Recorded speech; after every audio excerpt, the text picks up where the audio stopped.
आइएगा जी।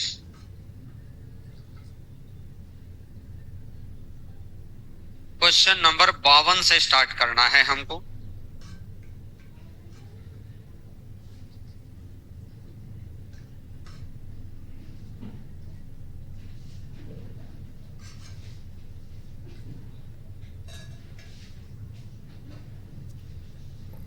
किसी शहर की जनसंख्या 1250 है। वर्तमान जनसंख्या 1250 है। यह प्रत्येक वर्ष 20% बढ़ती है। तो 20% बढ़ गया तो 120/100। गुणा का साइन लगाओ और 100 के अंदर परसेंटेज ऐड कर दो। अब 1 साल के बाद जनसंख्या इतनी होगी। पहले कंसेप्ट समझो, उसके बाद दिक्कत। 20% बढ़ना 1250 वर्तमान जनसंख्या है। इसका 20% बढ़े, 20% होता है 1/5। 250 बढ़ गए, 250 बढ़ गए तो कितना हो गया?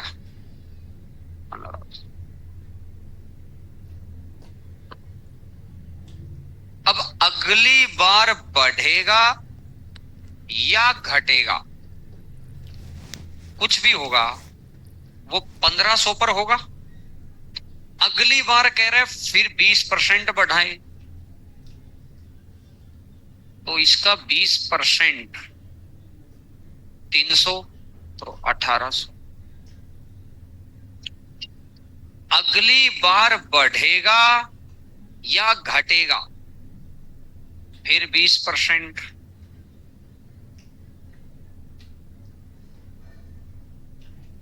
तो इसका 20% निकालेंगे तो 360 तो 2160।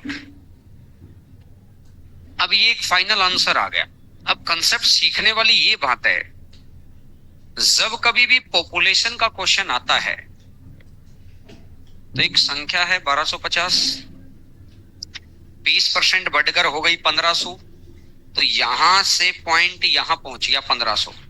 अगली बार बढ़ा या घटा 1500 पर होगा। अब 1500 से पॉइंट बढ़कर पहुंच गया 1800। अगली बार बढ़ा या घटा 1800 पर होगा। फिर अगली बार बढ़ा या घटा 1800 के ऊपर आएगा। कहने का मतलब एक स्टेप, फिर जो पॉइंट बना उसके अगला स्टेप, फिर जो पॉइंट बना उसके अगला स्टेप। अगर पॉइंट के आगे पॉइंट चलेगा तो हमेशा क्या लगेगा? सक्सेसिव लगेगा। पॉइंट के आगे पॉइंट चलेगा तो हमेशा क्या लगेगा? सक्सेसिव लगेगा। आओ जी। और सक्सेसिव को लिखने की कहानी कैसे है? वर्तमान है 1250, मल्टीप्लाई का साइन लगाएं। 20% बढ़ा तो 100 में 20 बढ़ा दो।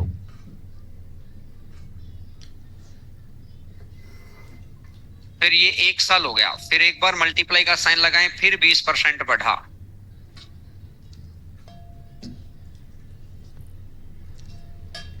फिर मल्टीप्लाई का साइन लगाएं,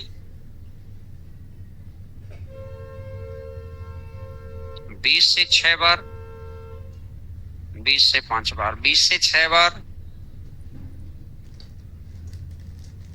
20 से 6 बार, 5 5 5 125। तो ये कितना हो जाना है? और 6 गुणा 6 गुणा 6 216, और एक जीरो और तो कितना हो जाएगा? 2160।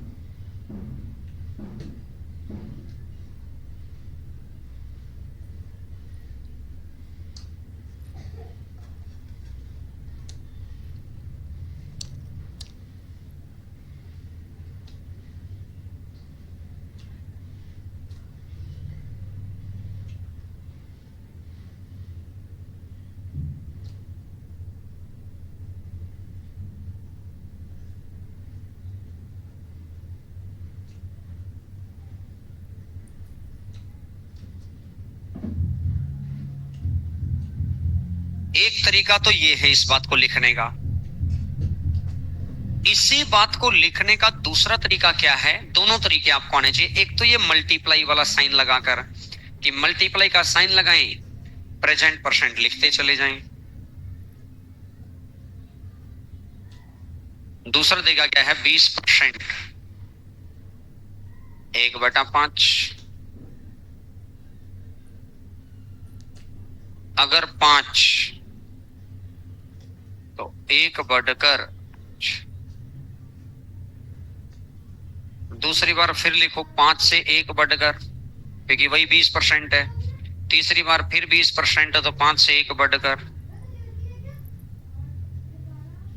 125, 216।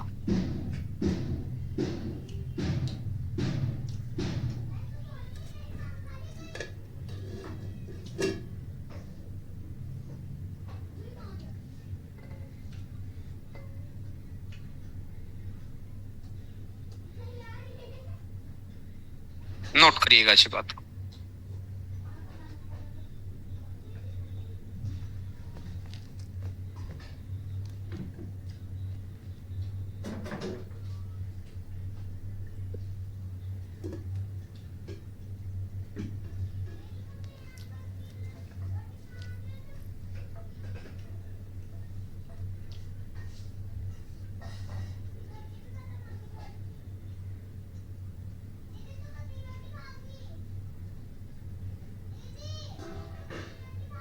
इससे अगले नंबर पर आ जाओ, 53 नंबर।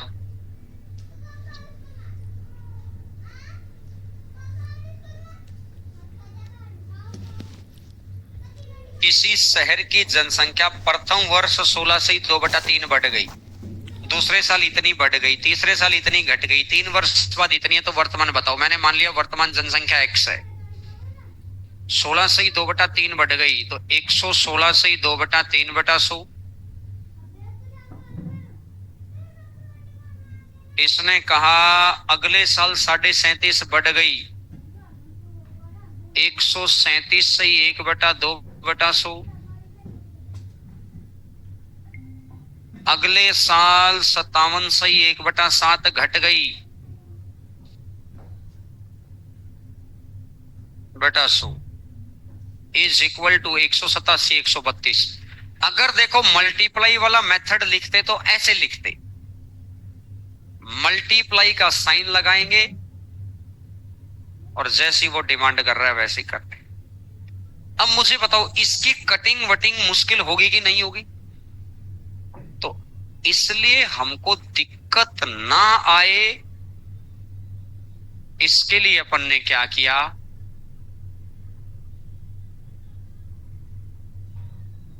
कि भैया 16 से ही 2/3 बढ़ गए, फ्रैक्शन में कन्वर्ट कर दो, 1/6।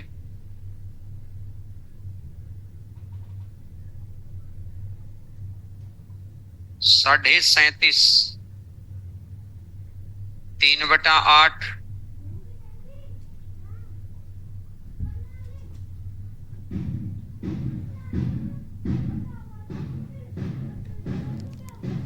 चार बटा 7।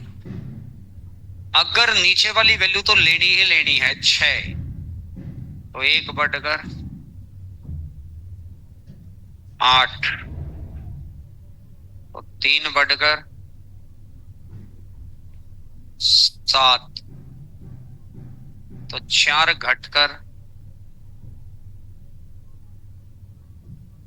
7 से 7 कट गया।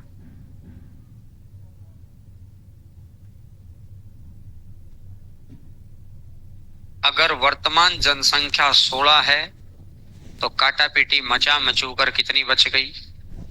11। अब लेकिन 3 साल के बाद तो ये है, ये प्रेजेंट है, ये 3 साल बाद की है। 187, 132, 11 से भाग दे दो, 11 एकम 11, 77, 11 दूनी 22, 17 0 12,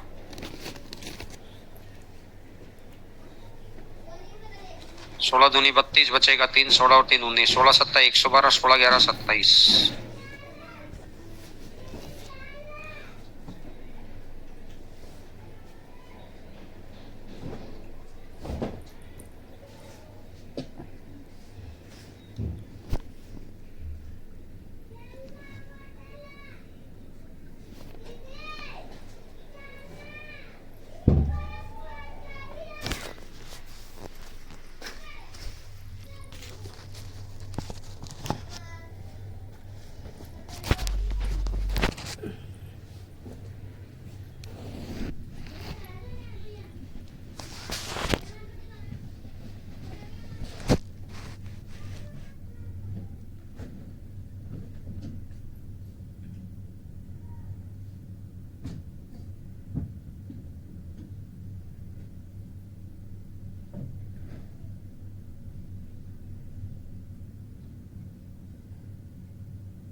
54 नंबर क्वेश्चन पर आइएगा।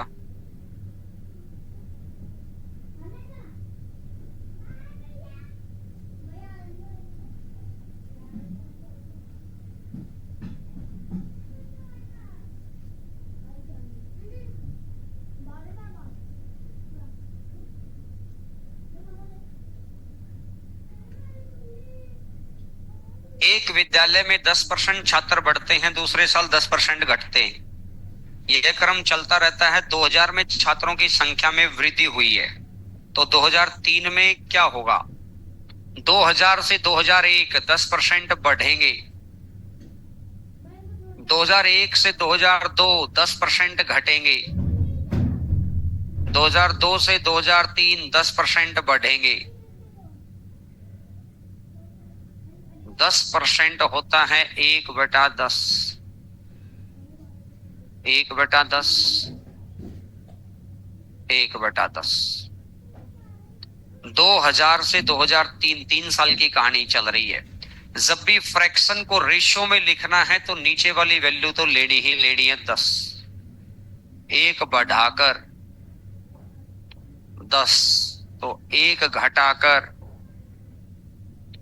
10, तो 1 बढ़ाकर 10 गुणा 10 गुणा 10 तो आ गया 1000। 121 की 9, 9 दूनी 18, 9 एकम 9 और 1 10। 1000 को 100 बनाना है, एक डिजिट छोड़कर पॉइंट लगा दो, तो एक डिजिट छोड़कर पॉइंट लगा दो। 100 से 108.9 होना तो कितना बढ़ गया? 8 पॉइंट।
इससे अगले नंबर क्वेश्चन पर आ जाओ।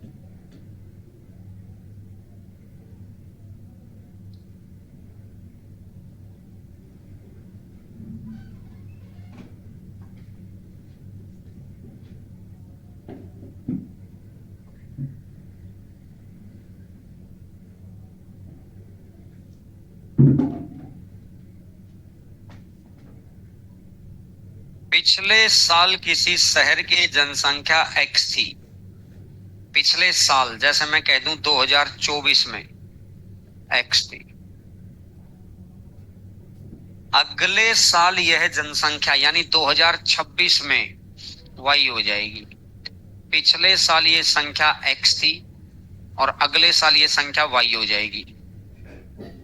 प्रेजेंट ईयर से ही तो पिछले साल पर जाओ और प्रेजेंट ईयर से ही अगले साल पर। और अब इसने कहा जनसंख्या बढ़ने की दर सेम है, यानी यहां से यहां जिस रेट से बढ़ेगी यहां से यहां भी उसी रेट से बढ़ेगी।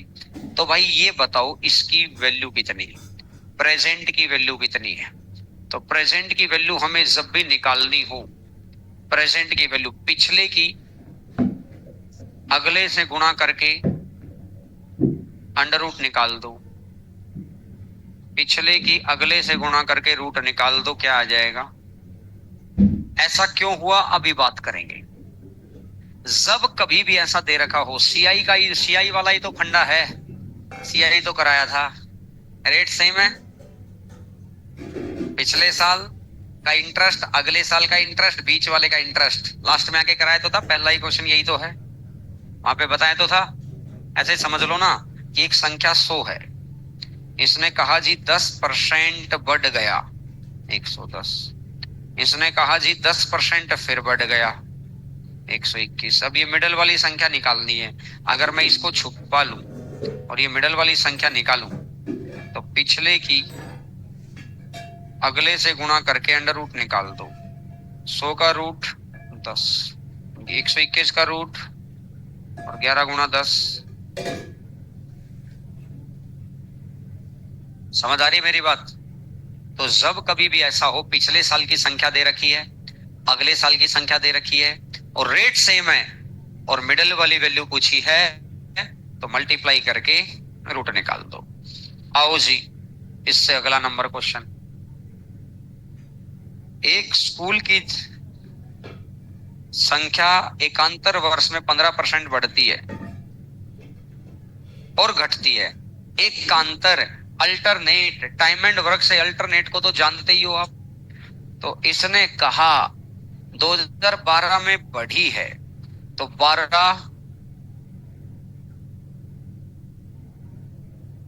15% होता है 15/100, 3 बटा, अगर 20, 3 बढ़कर 12 से 13, 13 से 14 और 14 से 15,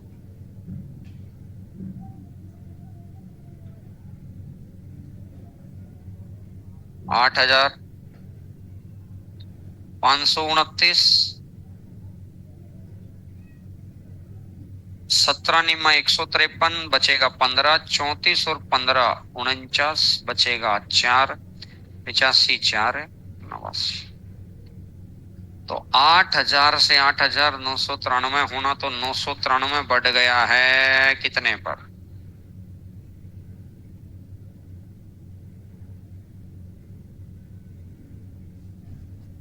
तो 8 से भाग दे दो, 10 में 1, 8 एकम 8, 8 दूनी 16, 3, 8 चौका 32, 124 पॉइंट समथिंग आएगा। पॉइंट आगे खिसक जाएगा, 12 पॉइंट समथिंग है। अब जो भी बैठा हो, 12.41। अब इसने दिखा रखा है कमी भी और वृद्धि भी, तो यहां तो जनसंख्या पुराने वाले से संख्या क्या हो गई है, बढ़ गई। तो 12.41% की वृद्धि बढ़ गई।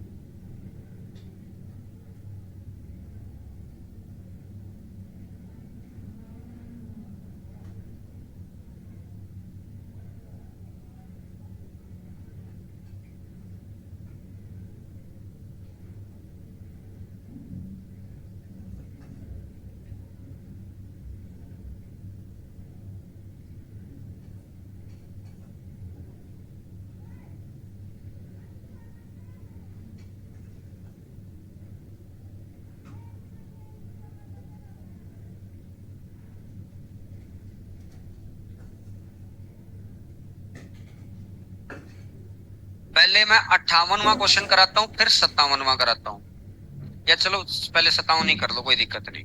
आओ 57 नंबर पे आओ। अब ये एक्सपेक्टेड क्वेश्चन होंगे कि इस तरह के क्वेश्चन आने की भी संभावना हो सकती है। आओ क्वेश्चन नंबर 57।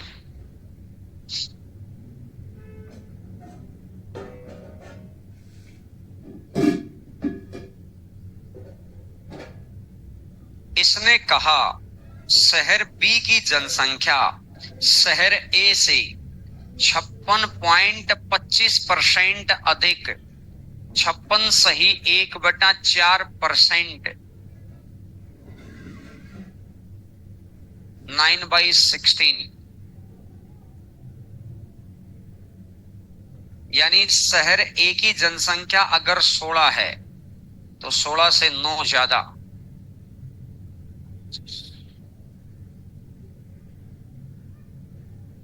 अगले 2 साल में x% की वृद्धि होती है। तो 100 plus x/100 into 100 plus x/100, लिखना मत। और इसमें 2 साल की कमी, 2x% की कमी होती है।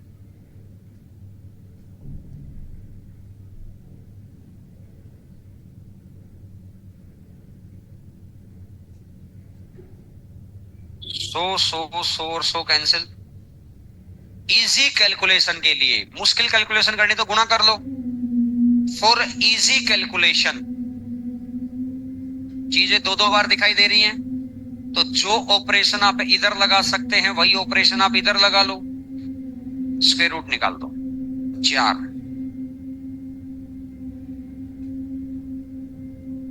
5 400 minus 4x 500 5x 4x 9x is equal to 100 और x is equal to 100 by 9%। अब मेरा कहना है कि तरीका तो समझ में आ गया, लेकिन ये तरीका आपके पेपर के लिए कारगर नहीं है। अब मैं कल वाली बात कनेक्ट कर रहा हूं, ये 16 ये 25, ये 2 बार बढ़ेगा ये 2 बार घटेगा, 2 बार है तो स्क्वायर रूट निकाल दो। 4 से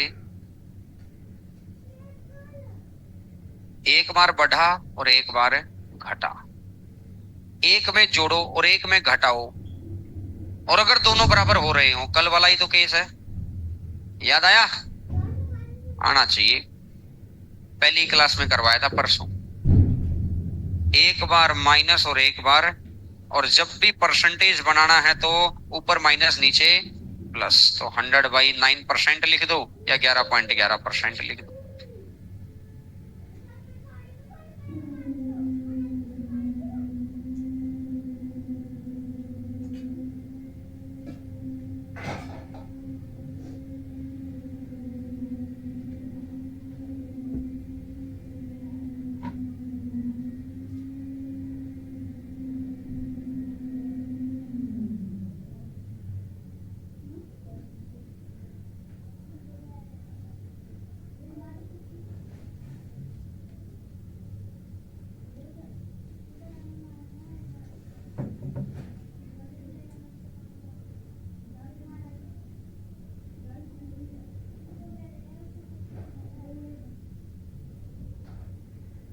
आओ भाई, क्वेश्चन नंबर 58।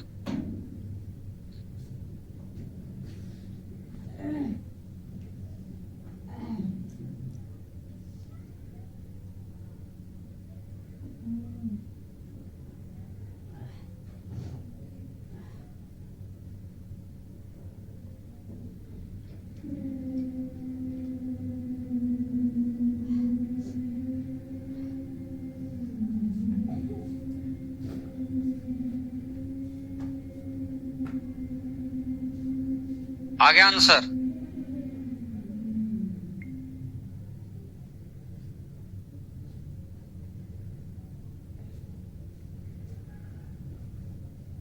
सो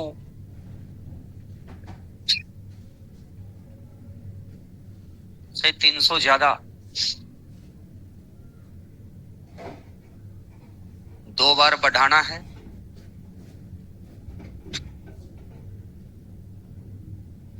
10 से 20, एक बार माइनस,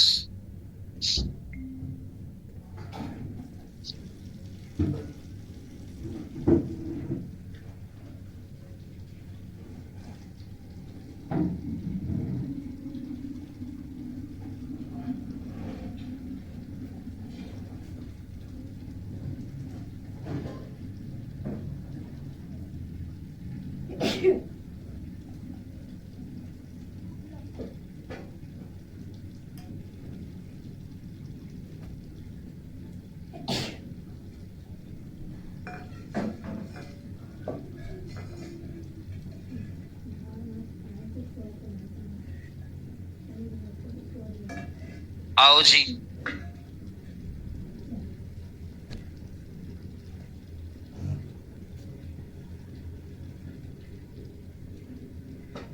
क्वेश्चन नंबर 59।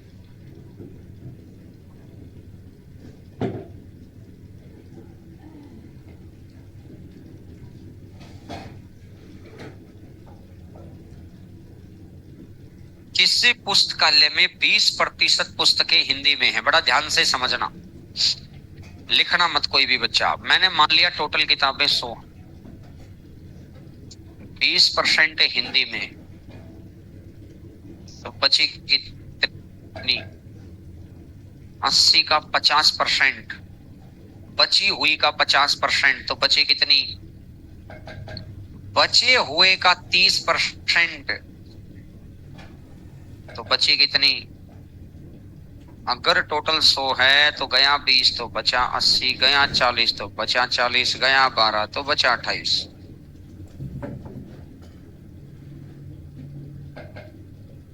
28 दूनी 56,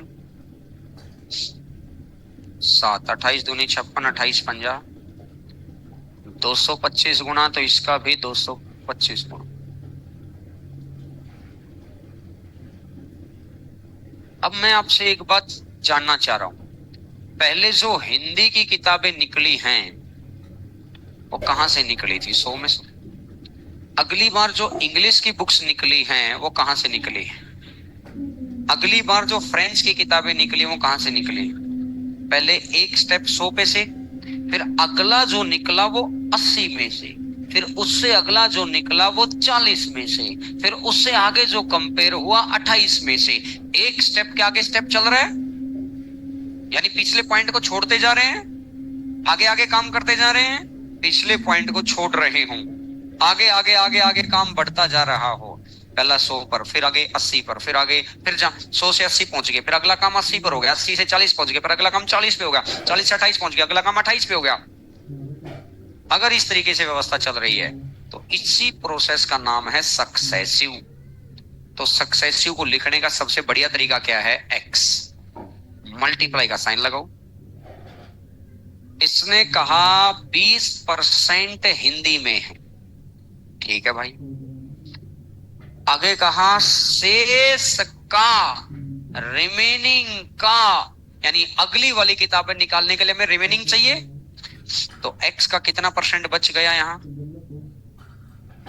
अगली बार फिर मल्टीप्लाई का साइन लगाओ, 50%, तो फिर कितनी बच गई? फिर अगली बार फिर मल्टीप्लाई का साइन लगाओ, 30%, तो फिर कितनी बच गई?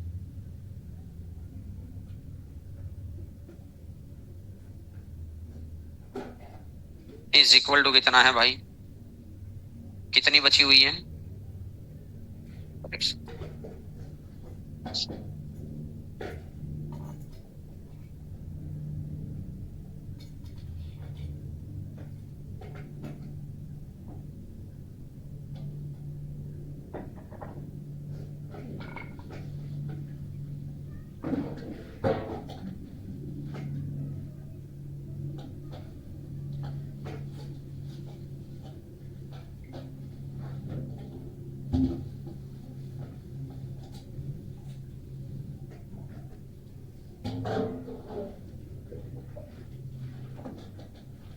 एक लाइन में काम किया जा सकता है, कंसेप्ट समझने के लिए इसको लिख लो, लेकिन पेपर में इसको करना।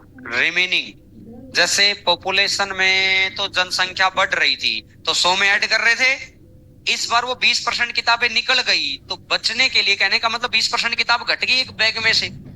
एक बैग था उसमें 20% किताबें निकाल दो, फिर बचे हुए का 50% निकाल दो, फिर बचे हुए का 30% निकाल दो। बात समझ में आई? और फिर लास्ट में बची हुई है, तो इधर बची हुई है तो इधर भी बची हुई होनी चाहिए। तो रिमेनिंग पर काम हो गया, रिमेनिंग परसेंट पर काम।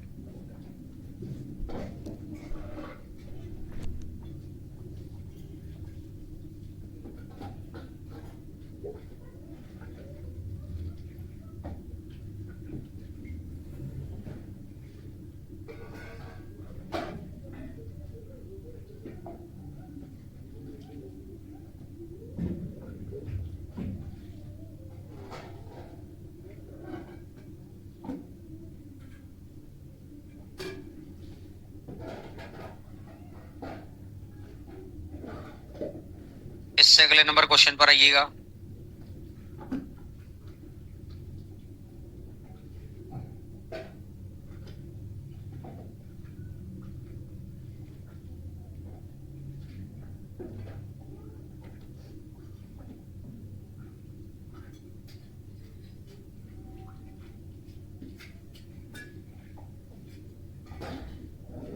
एक पुस्तकालय में 15% हिंदी में है, बची हुई का तो 15 हिंदी में है तो बची कितनी?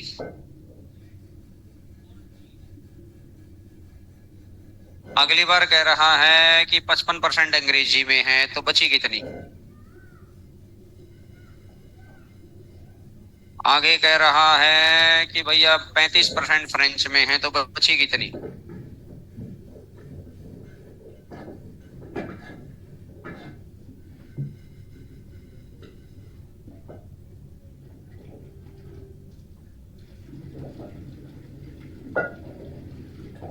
कर दो भाई।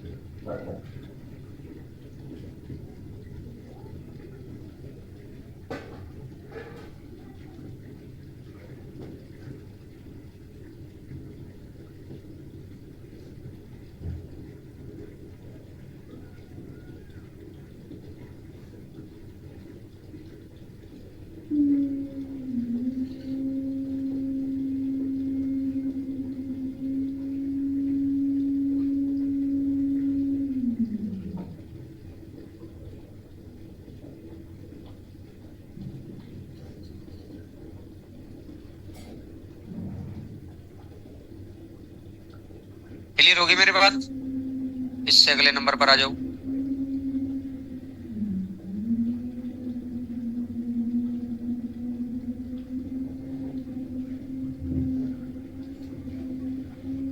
अब अगला क्वेश्चन ध्यान से पढ़ना, गलती हो जाएगी अगर ध्यान से नहीं पढ़ोगे तो।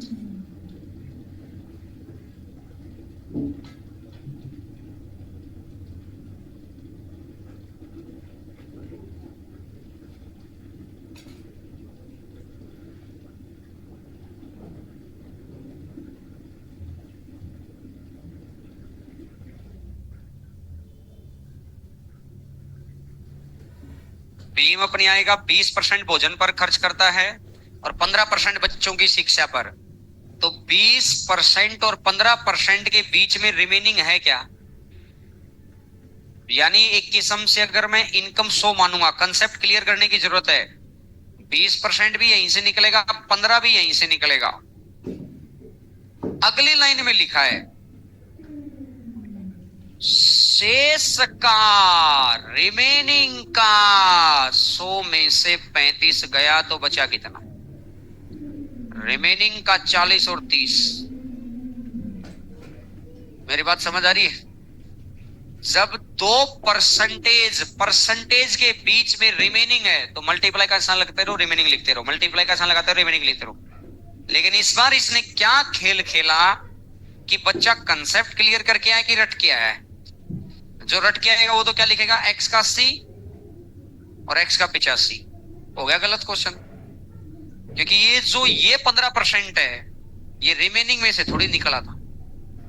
मेरी बात समझ आ रही है? अरे समझ आ रही है क्या? तो इसका मतलब है कि 20 भी उसी जगह से, 15 भी उसी जगह से, तो 20 और 15 35। x में से 35 निकल गया तो कितना बच गया?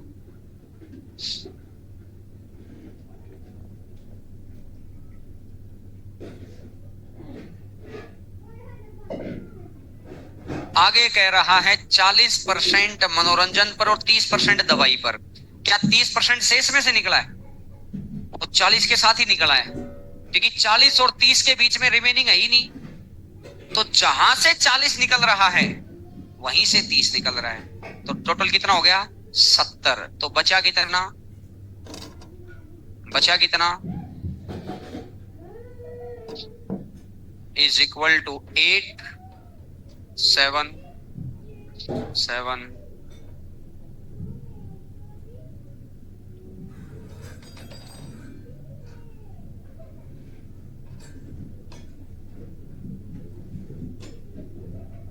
13 39 39 दूनी 78, दूनी 78, 39 पंजा 195। 225 की 2 से गुणा करो तो 450।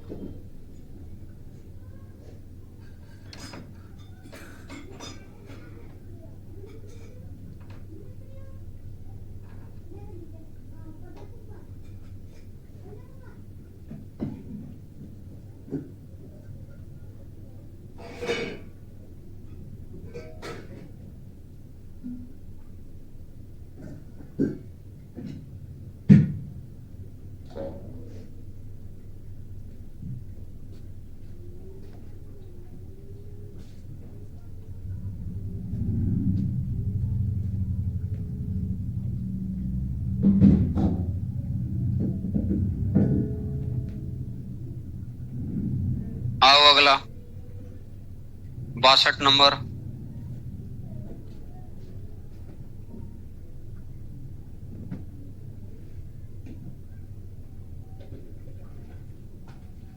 एक आदमी अपनी कुल आय का 5% यात्रा पर खर्च करता है, शेष बची का 5% तो यात्रा पर खर्च कर दिया, तो बचा कितना?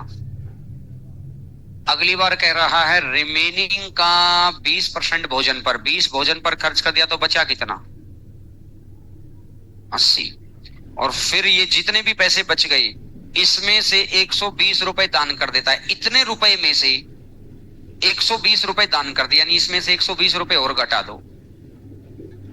परसेंटेज होता तो मल्टीप्लाई का साइन लगाओ और 100 में से घटा लो, लेकिन यहां तो रुपए है, तो माइनस 120 इज इक्वल टू कितना आ गया है? 1400।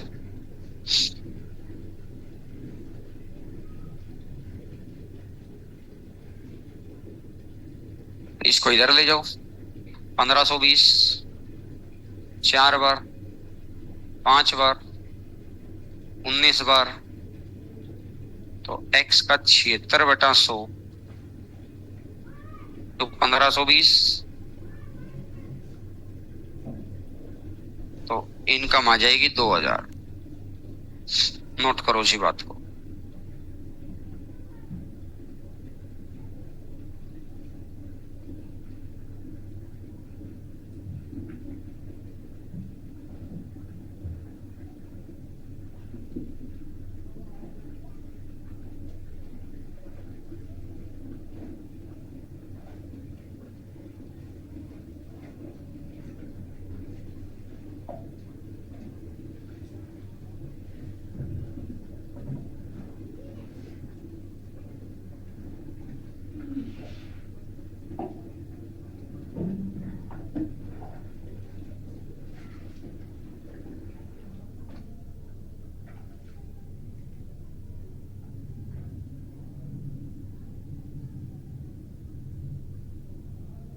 और इसने इससे दूसरा क्वेश्चन पूछा कि भोजन पर खर्च ज्ञात करो,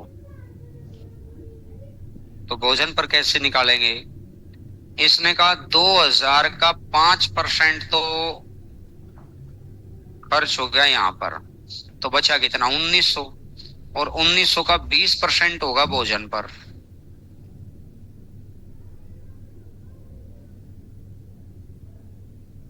आंसर आ जाएगा 380।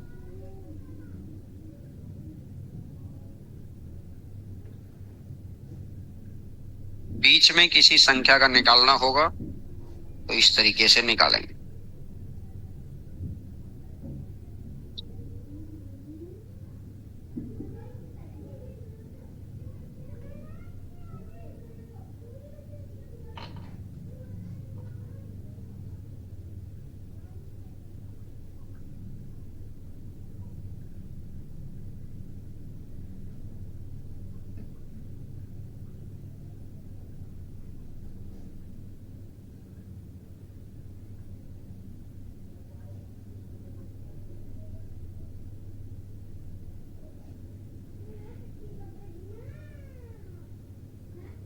आओ जी, क्वेश्चन नंबर 63 को ध्यान से पढ़ें।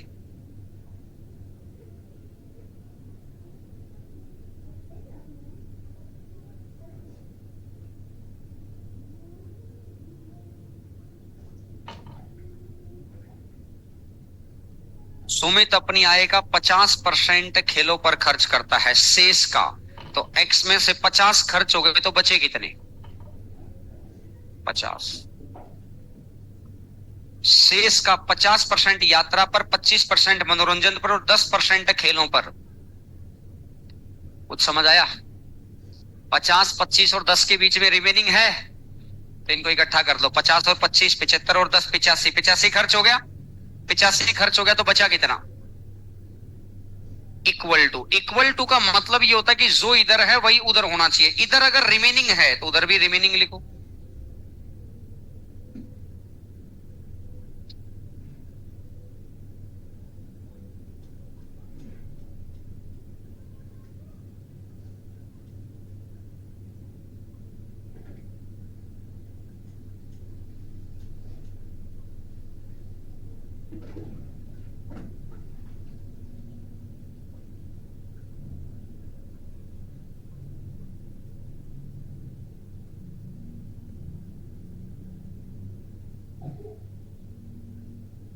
अब सक्सेसिव पे काम करना आ गया।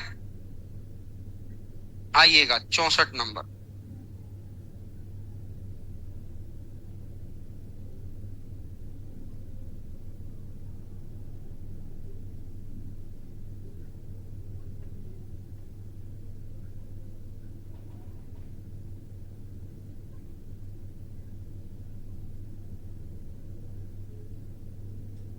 पहले महीने मोहन की आय में 30% की वृद्धि होती है। मैंने मान लिया टोटल इनकम है 100।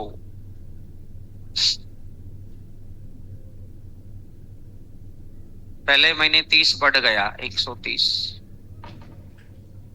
और दूसरे महीने उसकी आय 30% घट जाती है। अब इसमें से 30% घटा दो, 39 घटा दो, 39 घटा दो तो कितना हो गया? तो वृद्धि या कमी ज्ञात करो। 100 से 91 कितने की कमी?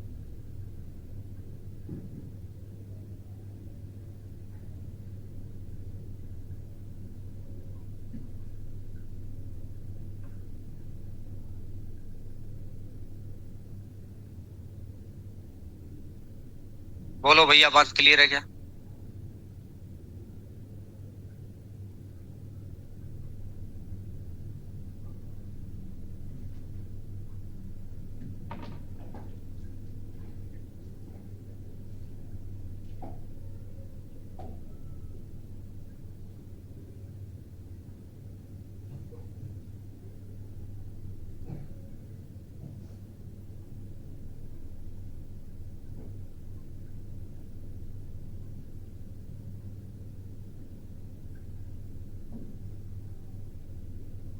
आओ जी अगला।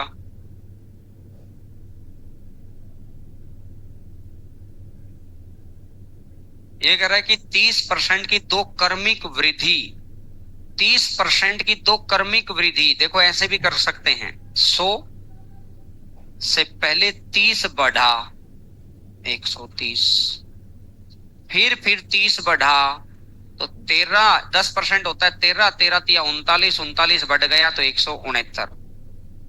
तो 100 से 169 होना तो कितना परसेंट बढ़ गया? 69%।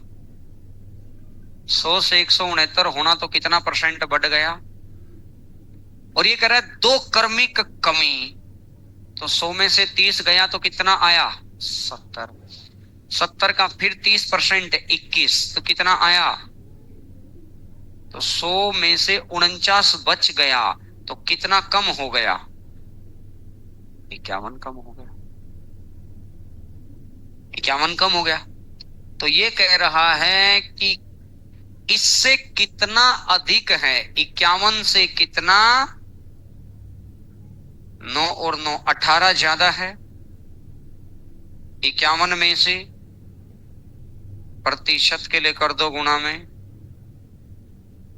इधर अगर 17, 17 से 51 होना, 17 तिया 51, अगर ऊपर 17 होता तो यहां 33% आ जाता, लेकिन 17 से थोड़ा ज्यादा तो 33 से थोड़ा, और 33 से थोड़ा ज्यादा तो कितना आएगा? 35.29%। एक तरीका। अब सक्सेसिव को परसेंट में, ये बात समझ आ गई, बहुत बढ़िया।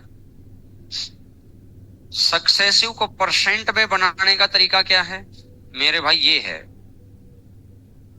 x plus Y plus X Y by 100 69।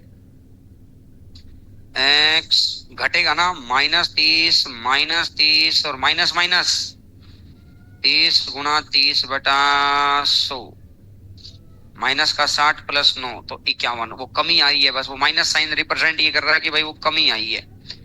यहाँ 51% या 59 तो कितना ज्यादा है? वो ऐसे भी किया जा सकता है। अब इसके आगे तो वही सेम ही हो गया, कैसे भी ले सकते हैं आप बात को। यानी सक्सेसिव को परसेंट में कैलकुलेट करने का तरीका होता है x plus Y plus X Y by note करिएगा जी बात।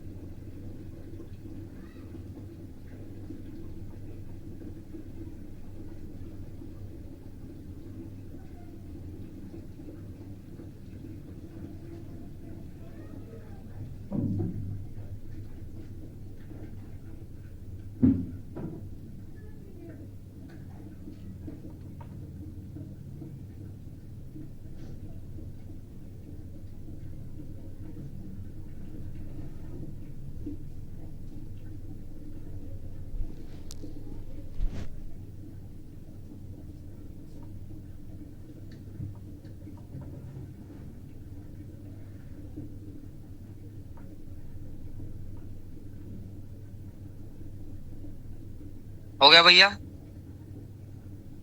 इससे अगले नंबर पर आ जाओ।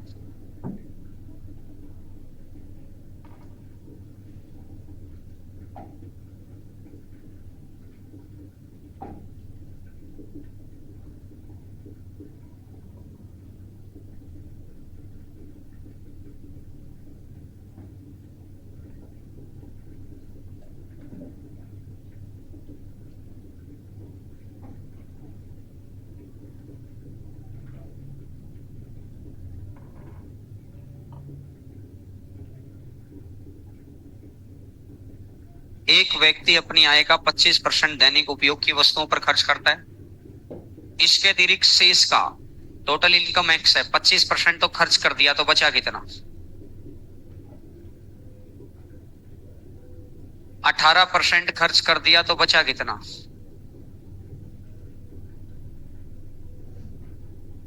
18% खर्च कर दिया तो बचा कितना? 82। फिर 16% खर्च कर दिया तो बचा कितना? 84 इज इक्वल टू 861।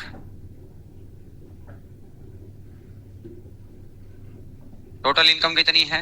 एक्स। 25 खर्च कर दिया तो बचा कितना? इतना। 18 खर्च कर दिया तो बचा कितना? इतना। 16 खर्च कर दिया तो बचा कितना? इतना। ये बचा हुआ है। इक्वल टू का मतलब ये कहता है कि जितना इधर जो इधर वो इधर। मचा दो काटा पीटी, मचा दो भैया काटा पीटी।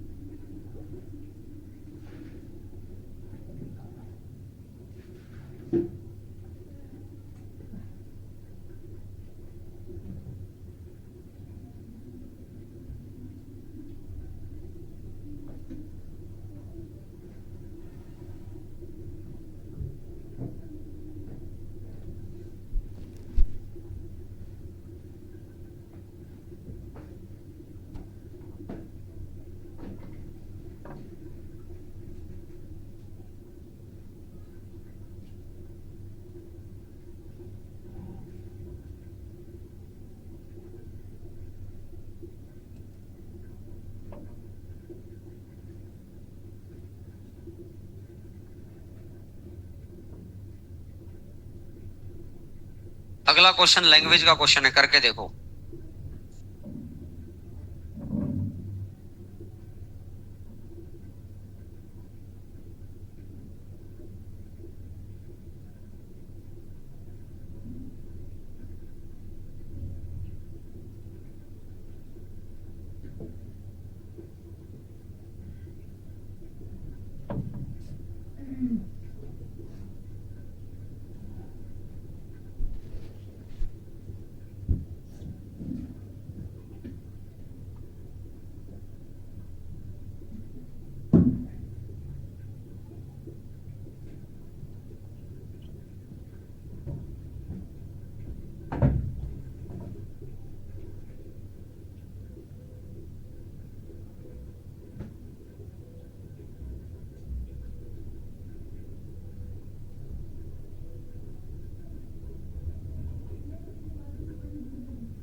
एक पिता अपनी मासिक आय का 8% अपने दोनों के पॉकेट मनी के रूप में देता है। बड़े बेटे को दोनों बेटों को दी जाने वाली कुल राशि का 85% मिलता है। टोटल 100 है। 100 में से वो ना अपने दोनों बेटों को 8 रुपए देता है, टोटल इनकम उसकी 100 है। बाकी 92 रुपए वो खुद के पास रखता है, कुछ भी करे। वो दोनों बेटों को 8 रुपए दे देता है। अब ये कहता है, अब इस 8 रुपए में दोनों बेटे आपस में, तो 8 का 85%,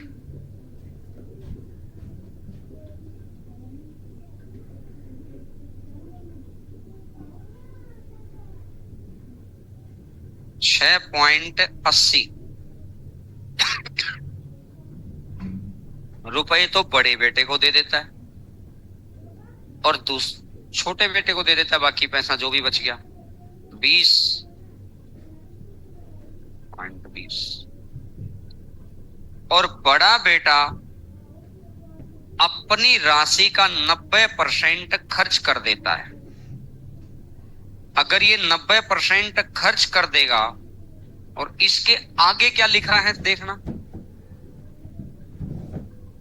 क्या लिखा है, 17 रुपए। अरे कितने खर्च करता है, तो बचाता कितने परसेंट है,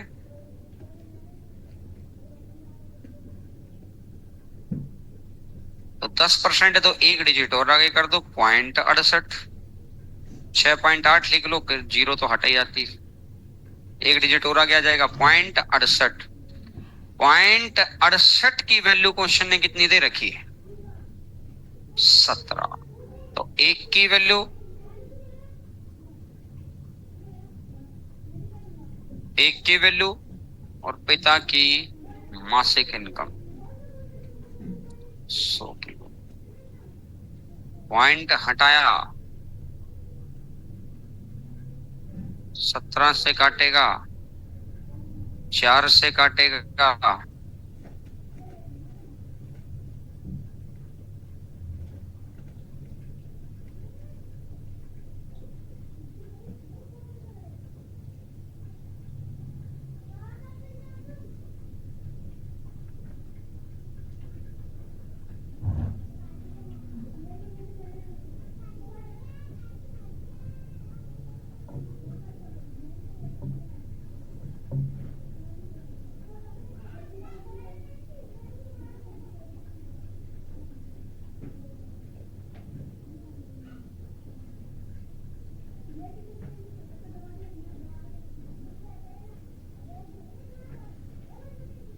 बोलो भैया, बात क्लियर।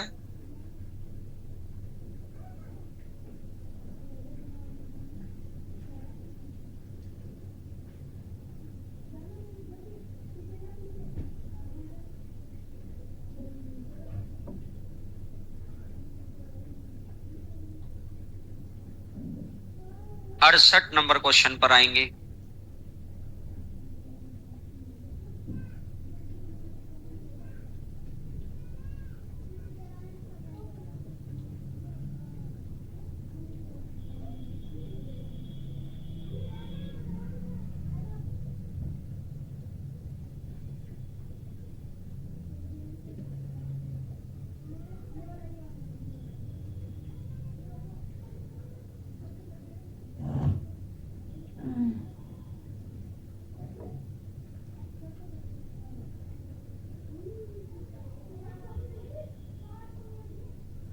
रीमा अपनी आय का 35% खाद्य वस्तुओं पर, शेष का 15% कपड़ों पर, शेष का 40% बचाती है।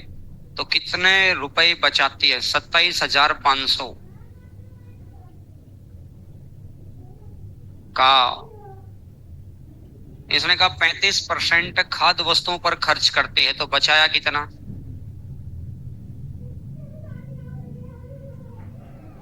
इसने कहा जी 15% कपड़ों पर खर्च करती है, तो बचाया कितना,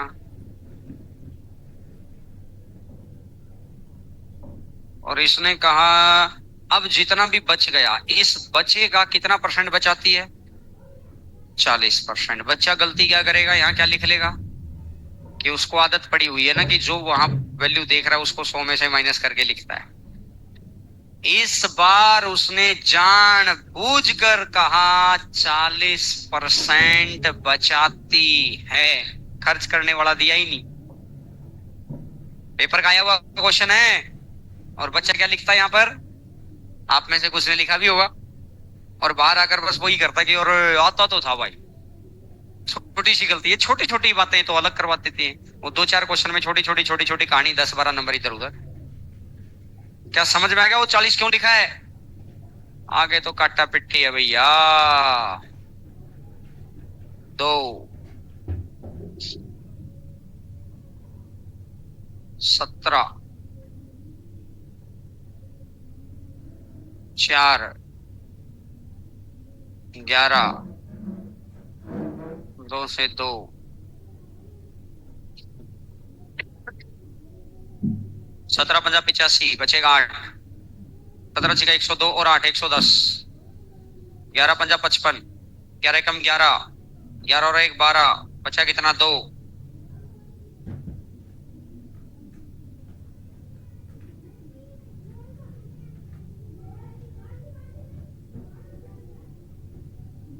समझ में आ गई बात है? बोलो।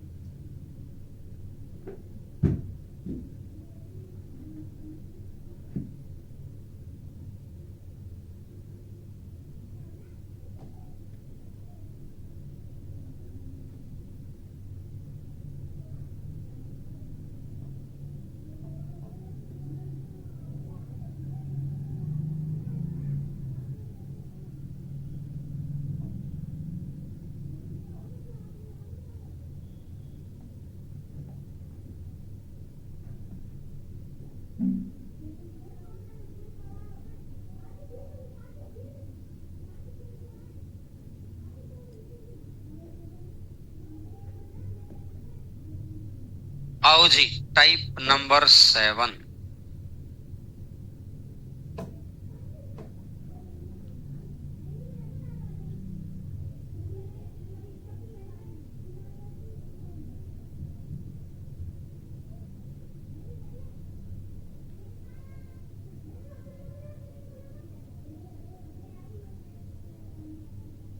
एक छात्र को पास होने के लिए 33% नंबर चाहिए। उसे कुल अंक का 25% प्राप्त हुआ। अगर वो 33% मिल जाता तो उसको पास हो जाता। कुल अंक का 25% प्राप्त हुआ तो 33 से 25, 8% की वैल्यू क्वेश्चन ने कितनी दे दी? तो 1% की वैल्यू तो 100% की वैल्यू।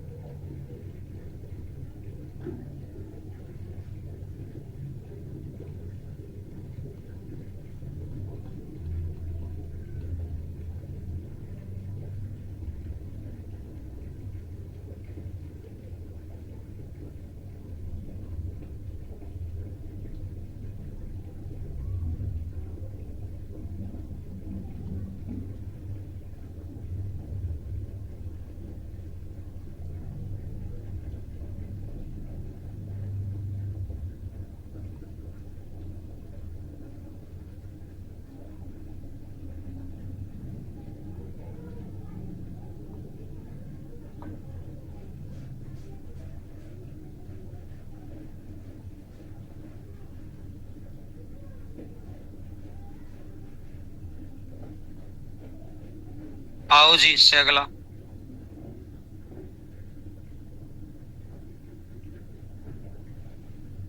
एक परीक्षार्थी को 30% अंक प्राप्त हुआ और वह 25 अंकों से फेल हो गया।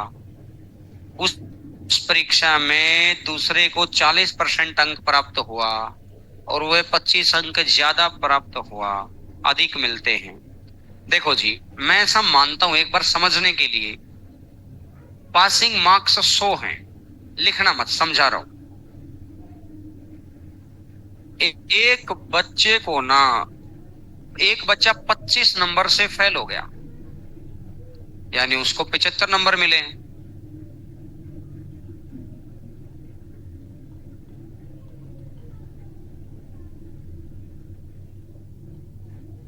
और एक 25 नंबर से ज्यादा मिले, यानी उसको 125 मिले।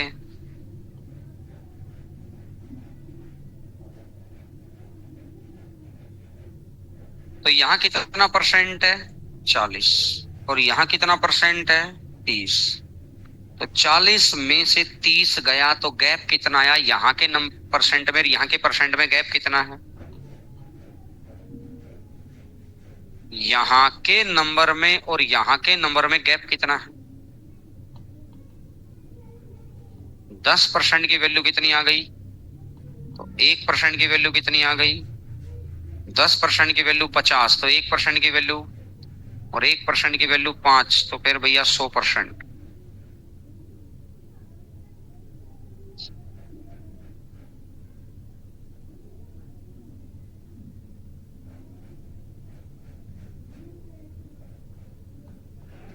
अब मेरा ये कहना है, ध्यान देना, इधर ध्यान देना, इसको 25 नंबर मिले, अगर मैं इसमें 25 नंबर जोड़ दूं तो ये पास हो जाएगा। जो 25 नंबर से फेल है, अगर मैं उसमें 25 नंबर जोड़ दूं तो ये पास हो गया, बिल्कुल यहां पहुंच गया। जिसको 25 नंबर ज्यादा मिले हैं, अगर मैं इसमें से 25 नंबर घटा दूं,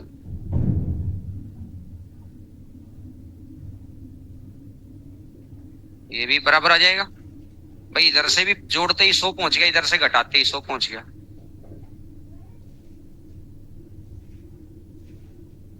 सीधा सीधा सोचा करो।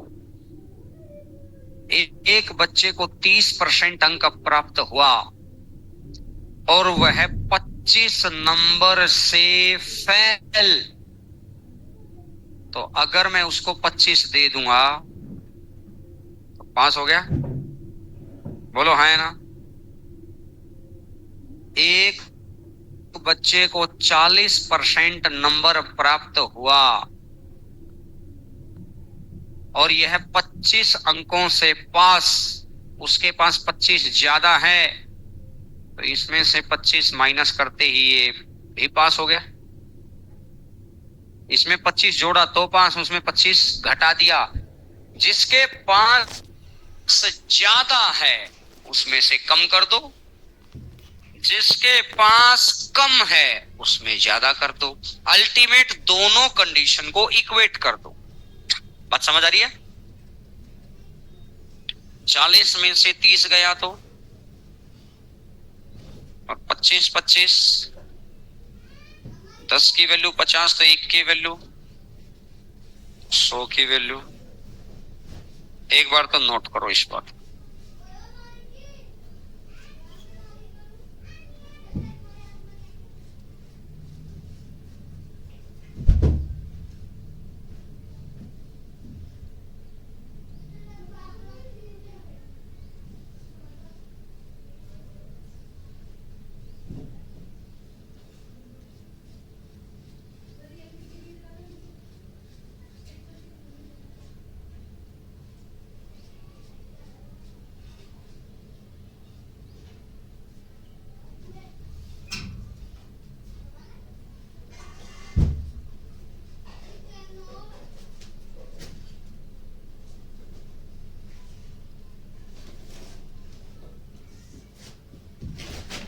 और अब इसने बोला कि पासिंग मार्क्स कितने हैं?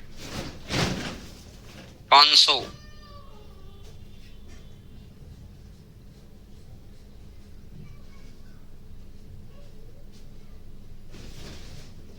में 25 जोड़ दो, 150 और 25।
एक परीक्षार्थी को 20% अंक प्राप्त हुआ और वह 30 नंबर से फेल हो गया, तो इसमें 30 दे दो, 5 हो गया। दूसरे प्रतियोगी को 32% अंक प्राप्त हुआ,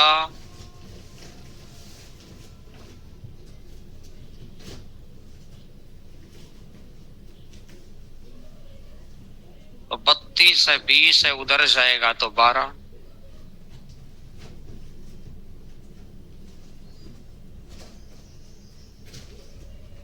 एक की वैल्यू 6। अब यहां तक ये जो लाइन लिखी है ना, जिसके पास कम है उसमें ऐड कर दो, जिसके पास ज्यादा है माइनस कर दो। कोई डाउट यहां तक? अब लिखना मत। 12% की वैल्यू 72, तो 1% की वैल्यू 6। बच्चा कहेगा जी मैंने 100% की वैल्यू निकाल दी, फिर उसको क्वेश्चन पढ़ के पता चलेगा कि भैया 100% की तो वैल्यू निकाल दी नहीं थी, टोटल मार्क्स तो चाहिए ही नहीं। फिर उसने लिखा कि उत्तीर्ण होने का प्रतिशत बताना है, तो मैंने देखा पासिंग मार्क्स कितने हैं, 600 का 20%,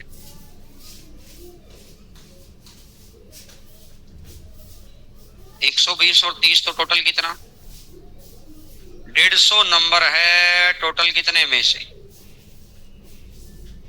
प्रतिशत के लिए कर दो गुणा में 100। एक तरीका तो है ये वाला, एक तरीका तो है ये वाला। मेरा कहना इतनी राम कहानी छोड़ो, 12% 72 है तो 1% 6, तो 20% प्लस 1% 6 नंबर को रिप्रेजेंट करता है, या 6 नंबर 1% को रिप्रेजेंट करते हैं, तो 30 नंबर कितने परसेंट को रिप्रेजेंट करेंगे, तो 20 और 5 टोटल कितना हो जाएगा। ना टोटल मार्क्स निकालना, ना पासिंग मार्क्स निकालना, ना उसको परसेंटेज में कन्वर्ट करना, 3 स्टेप को एक ही स्टेप में कन्वर्ट करनी, कि उसको 20% तो मिलना ही है। 6 नंबर कितने परसेंट को रिप्रेजेंट कर रहा है, 1% को, तो 30 नंबर 5% को, तो 20 और 5।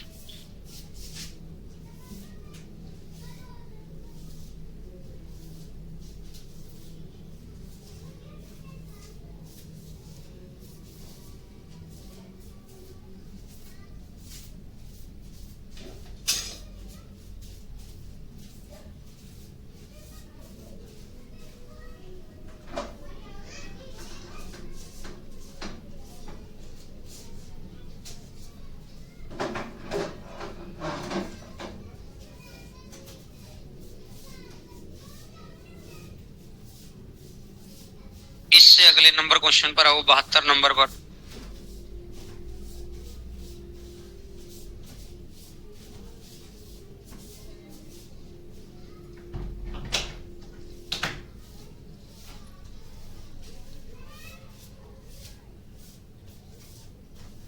एक परीक्षा में 25% अंक प्राप्त हुए और वह 210 नंबर से फेल, तो इसमें 210 देते ही पास हो गया।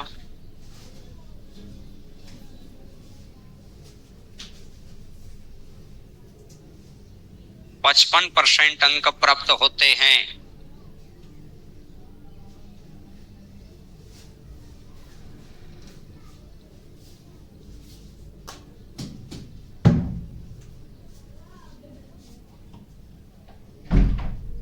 इधर वाला माइनस इधर आएगा तो 450।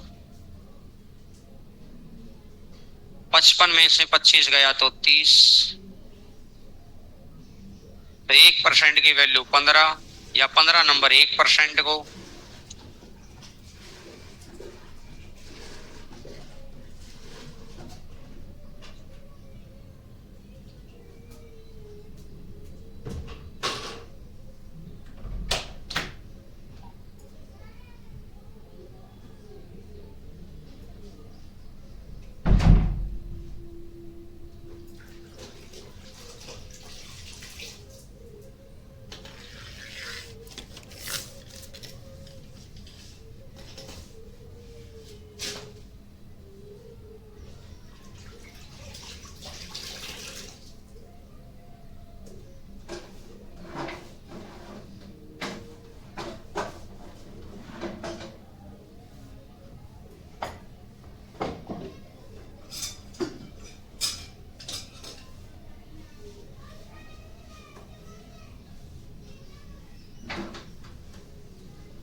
75 नंबर पर आ जाओ।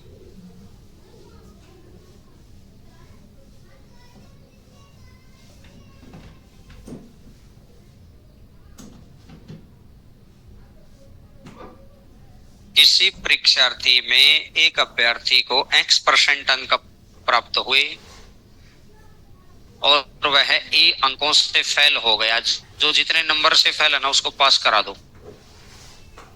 दूसरे को y% अंक प्राप्त हुए,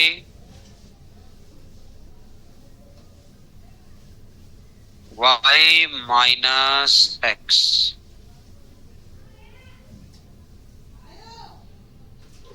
is equal to a plus b. तो 1% a plus b divided by y minus x, 1%। और ऐसा कितना परसेंट है? 100%।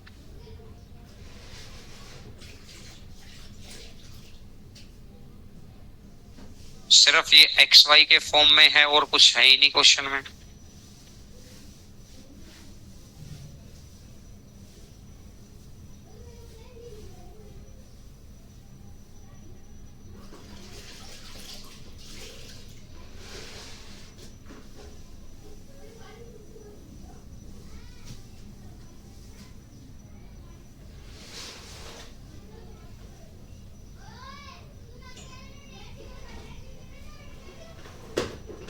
अगला क्वेश्चन पढ़िएगा भाई।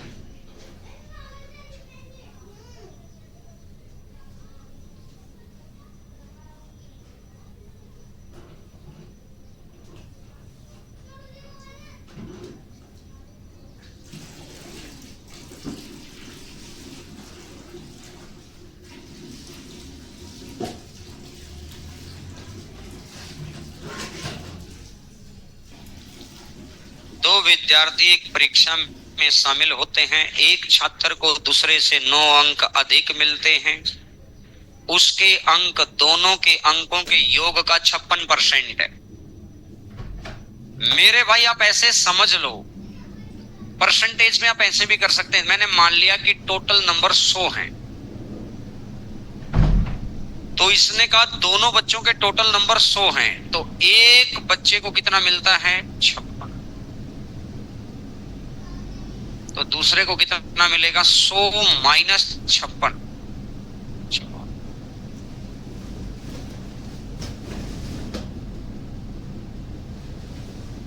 तो मेरे भाई इस बच्चे को यहां से कितना ज्यादा मिला? 6 और 6 12 ज्यादा मिल गया।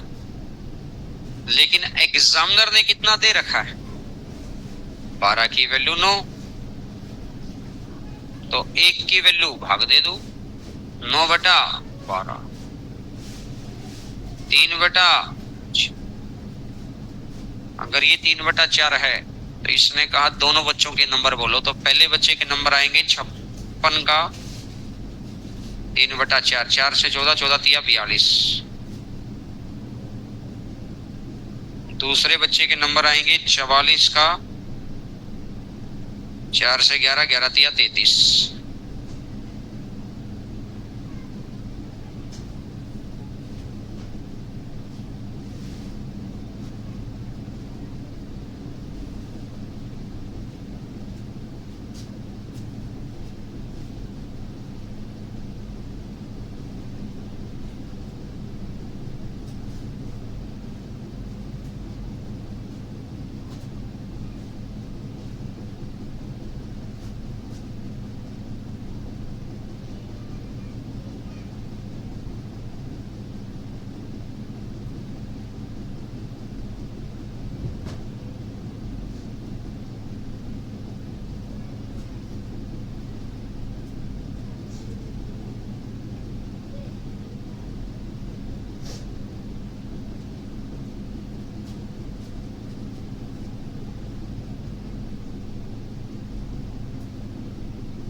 75 नंबर क्वेश्चन को करिएगा, इसको स्टार मार्क करिएगा, बहुत बढ़िया क्वेश्चन।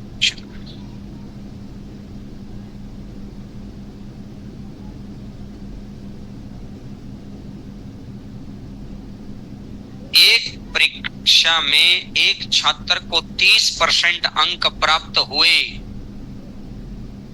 और वह 25 अंकों से फेल हो गया, मतलब उसको 25 नंबर और दे दो, पास हो जाएगा। मतलब उसको 25 नंबर और दे दीजिए, वो पास हो जाएगा। 30% अंक प्राप्त हुए और वो 25 नंबर से फेल, मतलब उसमें 25 नंबर और दे दो, पास हो जाएगा। पॉइंट क्लियर है? आगे कह रहे हैं दूसरे को 40% अंक प्राप्त हुए, तो पास हो गया, अभी इधर वाले को पास कराते हैं। दूसरे को 40% नंबर प्राप्त हुए और वो पास होने से 25 अंक ज्यादा, अगर ऐसा लिखा होता तो खेल हो गया था, लेकिन उसने इस बार थोड़ा बदल दिया कुछ। पास होने से 25% ज्यादा, पास होने से 25% ज्यादा। 1/4 से 1 बढ़कर 5 की वैल्यू, तो 1 की वैल्यू, तो इसका भी 8 गुना, तो पास होने का परसेंटेज कितना है भाई? उसको तो मिले थे 40, उसको तो मिले थे 40, लेकिन हमने पासिंग परसेंट कैलकुलेट कर लिया। पासिंग परसेंट कितना है? उसको मिले कितने थे? 40, लेकिन पासिंग परसेंट कितना है? 32। तो इधर भी पासिंग और इधर भी पासिंग। बस इस बात को जो बच्चा समझ गया उसको कंसेप्ट बिल्कुल क्लियर हो गया। पिछले सारे क्वेश्चन एक जैसे थे। इसने कहा कि एक बच्चे को 30% नंबर मिला, 25 अंक से फेल हो रहा है, तो इसका मतलब उसमें 25 दे दो, हो गया जी पास। एक बच्चे को 40% मिला, पास होने से 25% ज्यादा, 1/4, 4 से 1 ज्यादा 5, 5 की वैल्यू 40, 1 की वैल्यू 8, तो 4 का 8 गुना।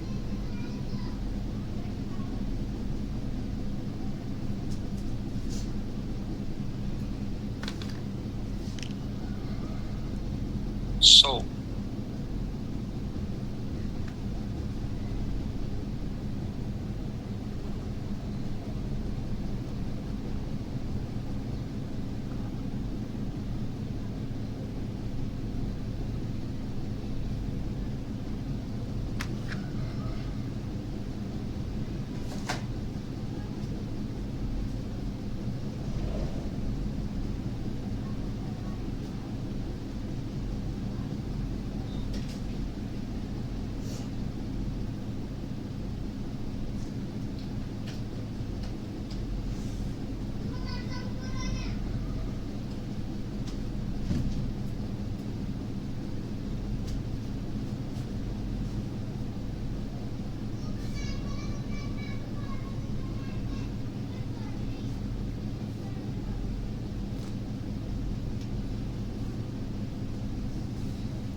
कल मैथ की क्लास की तो छुट्टी रहेगी, लेकिन सुपर 52 चलेगा आपका, जिस भी टाइम पे चलता है ना 2 बजे से। सुपर 50 का एज पर शेड्यूल रहेगा, 2 से 3, 3 से 4, 4 से 5, 3 घंटे चली थी ना कल भी क्लास। कोई बात नहीं, तो कंप्यूटर और जो भी कुछ होगा वो आगे बढ़ जाएगा आपका। तो खत्म होगी तो कोई खास बात नहीं, वो तो आज कल ही खत्म होगी कि आज खत्म होगी, खत्म होगी ना, तो कोई दिक्कत नहीं है। अभी फिर वो आज कुछ नया सब्जेक्ट आ जाएगा। कुल मिलाकर सुपर 52 की क्लास तो रहेगी। मैथ्स की क्लास की कल छुट्टी रहेगी, फिर उसके बाद संडे का मॉक तो चलेगा, फिर मंडे को एज पर शेड्यूल से क्लास चलेगी जिसमें भी, क्योंकि एवरेज रोज के 25 क्वेश्चन हो जाते हैं, तो मतलब मोटा मोटा तौर पे 150 क्वेश्चन है। तो कल की क्लास को हटा दें तो लगभग 3 क्लास है थोड़ा मोटा, और फिर डीआई करा देंगे। डीआई तो वैसे तो आप कर भी लेते होगे। अरे करा दूंगा, टेंशन ना, लेकिन मैं तो ऐसे कह रहा हूं कि कर लेते होगे। कर लेते हैं या नहीं कर लेते हैं ये तो संडे का मॉक देके तो ही तो पता चलेगा। डीआई कुछ है थोड़ी, DI is just a graphical representation of language. और इतना सारा अर्थमेटिक पढ़ लिया, इतना सारा मैथ पढ़ लिया, तो ग्राफिकल रिप्रेजेंटेशन को पढ़ना तो आता ही है, सिंपल कैलकुलेट ही तो करना है। जब डीआई कराऊंगा ना, और जिससे डीआई का क्वेश्चन नहीं हो रहा है या वो करके ही नहीं देख रहा है, या होने के बाद आपको लगेगा बस होगी खत्म, यही बात थी, ये तो पता ही थी। डीआई की कोई ऐसी बात नहीं है जो आपको ना पता हो, बस एक वो ये वाली बात, वो जो ग्राफ ये करके और फिर मतलब यहां से फिर वो जो ये ग्राफ ऐसे बनता है ना, ये लिमिट वाली पॉइंट को थोड़ा बताना है। थोड़ा सा मीन मीडियन मोड की डीआई आजकल तो आती ही नहीं है, आजकल तो इतनी आसान आसान सी डीआई आती है, एक दो क्वेश्चन मीन मीडियन मोड की डीआई के करा दूंगा, बाकी तो बहुत नॉर्मल सी बात है। मुझे जहां तक याद है डीआई की क्लास तो लगाई थी मैंने, मतलब मैंने नहीं लगाई थी, धनंजय सर ने लगाई थी, क्योंकि वो बैंकिंग पढ़ाते हैं और डीआई उन्होंने यहाँ जो सीट तैयार कर रखी थी, मतलब पहले पढ़ाते थे, कुल मिलाकर अब उन्होंने सीट तैयार कर रखी थी, जो सीट यहाँ तैयार हो रखी थी 5 सीटों, उसके अंदर 4 या 5 असाइनमेंट थे, वो तैयार तो मैंने की थी। फिर मैंने कहा था कि सर इसी को करा देना, एसएससी में तो इससे भी 10% पूछा जाता है, इससे ऊपर मत जाना, क्योंकि बैंकिंग में तो और बहुत ज्यादा हो जाता है। लेकिन अपन जिस सेक्टर में जा रहे हैं अपने को उस सेक्टर के बारे में पता होना चाहिए। फिर भी डीआई तो हद मार लो, हद मार लो तो 3 दिन, कम करोगे तो 2 दिन, बस इतना ही है मैक्सिमम। मतलब स्पीड से कर लिया तो 2 दिन, स्लो स्लो कर लिया 3 दिन, इससे ज्यादा का लफड़ा ही नहीं है डीआई का। तो प्रीवियस ईयर आप कर ही रहे होगे, कर रहे हो। चलो पहली बार आज मैं पूछूंगा ही नहीं कौन से टॉपिक के कर रहे हो, क्योंकि आज तो मैं खुश होके चला जाऊं कम से कम, है ना। पहली बार मतलब बहुत सारे बच्चों ने एक सुर में हाँ भरी है, या तो नवरात्रे चल रहे हैं इसलिए कुछ, है ना, या भाई हो सकता है सच में भी कर रहे हो। मेरे पास भरोसा करने के अलावा कोई दूसरा रास्ता ही नहीं है।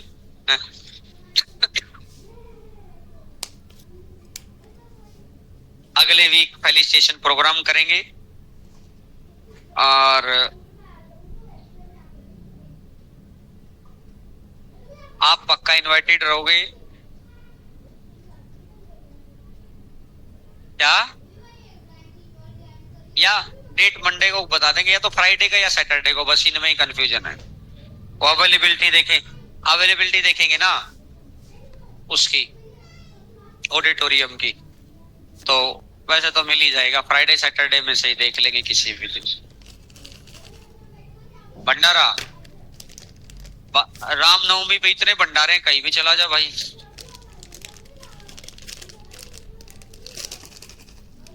नहीं सच में बता रहा हूं, 20 कार्ड आ रखे होंगे, 20।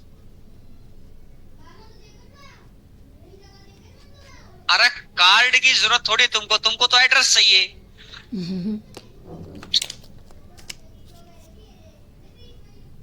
देखो मैं बता देता हूं,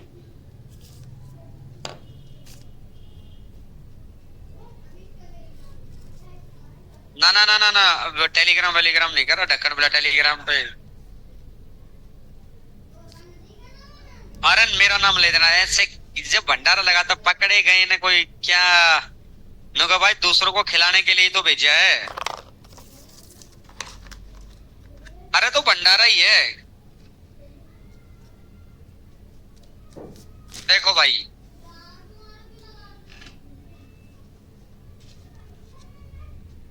देखो भंडारा तो है नहीं, लेकिन अब मैं सारा कुछ बता दूंगा तो व्यवस्था फिर अच्छी नहीं लगती। भंडारा है नहीं, खाली मुंह जाने नहीं देंगे, और भंडारा है नहीं। बाकी समझदार के लिए इशारा काफी होता है। हम्म।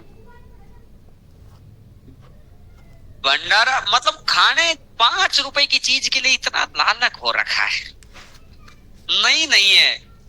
बच्चे दूर से आएंगे, बताएंगे कैसे पढ़ते थे, कैसे करते थे, उस बात से कोई मतलब नहीं। एक 5 रुपए की भुजिया के लिए हाँ, ये नहीं सोच रहे लोग। स्टेडियम में जाते हैं 5-5 हजार रुपए के मैच देकर हाउ ऊ करके 5 हजार रुपए लगा देते हैं। अपन ऑडिटोरियम में जाएंगे, कोई पैसा नहीं लग रहा, जाएंगे 3-4 घंटे के लिए मिलेगा, जो भी व्यवस्था बनेगी, चीजें समझाएंगे, कुछ बताएंगे, और थोड़ा मोटा जो कुछ होता होगा कर करा देंगे।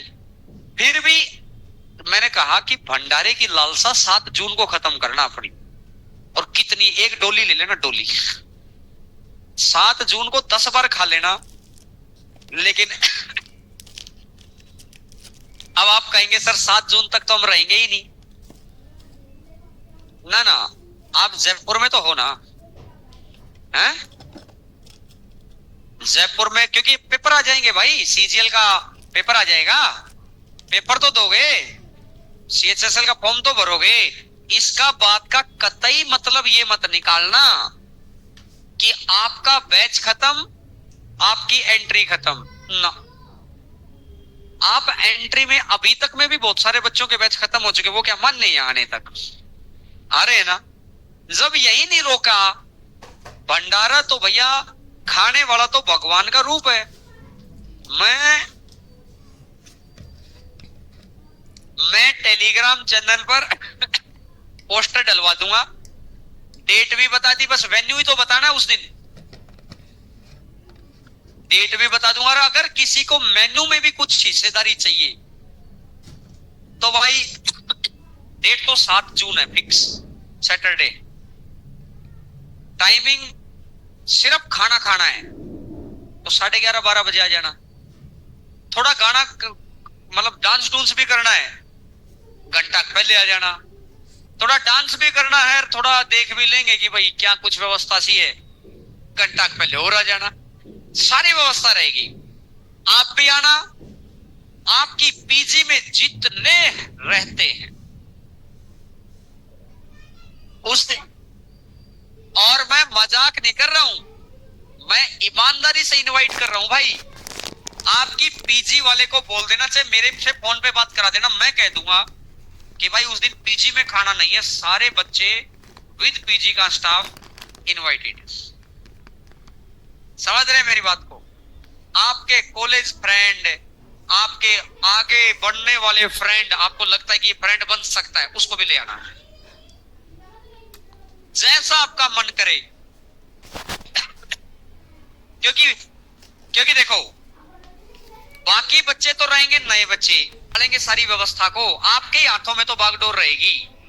अगर आप चाहते हैं कि मेनू भी सेट करें तो 3 तारीख को आ जाना, 3 को 2 को, जब भी आपको समय मिले ऑफिस में आके अपन बात करेंगे, क्योंकि उसी टाइम हलवाई को बताया जाएगा। अब तुम आओगे शाम को 6 की शाम को, कई बच्चे होते हैं कि जैसे कई दिन से कोचिंग नहीं आ रहे तो 7 तारीख को देखने के लिए कि फंक्शन वहां है, एक बार पहुंच लेते हैं। मैंने पिछली बार भी देखा था 101 बच्चे पहुंचे हुए, लेकिन मैंने कहा भी था कि भाई पहुंचो, देखो कोई व्यवस्था में कमी लगे तो बता देना। अब तो फिर देख मेन्यू में चेंज नहीं हो पाएगा, भंडारा आपको पक्का देंगे, और भगवान करे कि आप भी किसी के भंडारे का कारण बने। वो कारण कब बनेंगे? जब आप सक्सेस हो जाएंगे। लेकिन सबसे बड़ी दिक्कत है, सबसे बड़ी दिक्कत का है ना, अपन सिर्फ एक ही चीज को सोच रहे होते हैं, उस एक तीर से कई तीर साध दो ना। अभी जो है सिर्फ सीजल वाले बच्चों को इसलिए बुला रहे हैं, एक तो जून में गर्मी ज्यादा हो जाती है तो प्रोग्राम लंबा खिंच जाता है, दूसरा, इनकी ज्वाइनिंग आ जाएगी, तो एक पेज के स्टूडेंट को बुला लेते हैं, एक को फिर बाद में, क्योंकि उसके बाद तो रिजल्ट आ गया ना टेक्नीशियन का, CHSL का, ये वो, तो संख्या होगी बहुत सारी, तो एक संख्या को आप बुला लेते हैं। और जैसे सैटरडे तो वैसे भी हनुमान जयंती है, तो कुल मिलाकर खाली मुंह तो मैं जाने नहीं दूंगा आपको। फिर ये मत सोच के आना बस कि भाई जैसे मैंने माना कि कुछ बच्चे आ लिए बता रहे हैं, अब मनी मन नहीं होता कि कह तो पानी रहे कि भाई तेरा तो हो गया, वो कहाँ रह गया, प्रसाद कहाँ रह ये मत सोच के आना। आप इनवाइटेड हैं इस वाले में भी, और आना ही है। मंडे या ट्यूसडे को मैं डेट भी और वेन्यू भी फिक्स, यहां से वेन्यू यहां से दूर नहीं रखेंगे, मैक्सिमम 2 किलोमीटर, मैक्सिमम 2 किलोमीटर के आसपास ही रहेगा। जो भी व्यवस्था रहेगी